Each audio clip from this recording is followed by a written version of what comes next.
Bagels in the morning with cream cheese, avocado or salmon is the perfect start to the day. This low-carb keto bagel recipe is the best you'll ever find. He's got budget meals for families, delicious new recipes. Bring your friends over, let's make it and share. It's Nicko's kitchen where satisfying meals are prepared. So firstly, into a bowl, add your grated mozzarella and also the butter. Place this into the microwave on high for 2 minutes or until melted and gooey.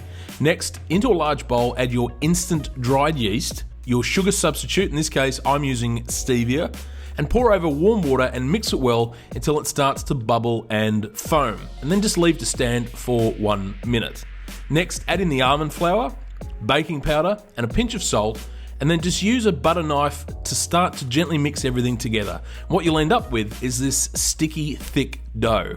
Now add the xanthan gum, which will help bind everything together, and finally add the eggs and melted mozzarella butter mix.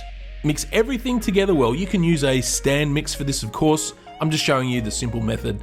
I do recommend you wet your hands while handling this dough. Leave the dough to proof and rise for 30 minutes in a warm area, and it should double in volume.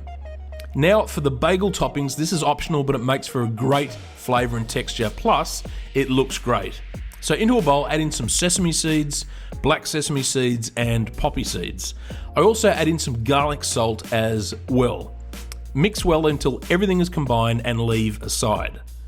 So the dough has now doubled in size, so take it out and place onto a baking tray lined with baking paper, and using wet hands, place down balls of the dough roughly the size of small burger buns.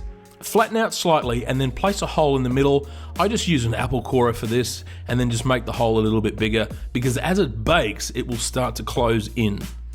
Then brush the bagels with beaten egg. This will give you a great glossy look, but also assist in browning, and then finally sprinkle over the topping mix we made before. Place into a preheated oven at 180 degrees Celsius or 350 Fahrenheit for 20 to 25 minutes or until golden brown.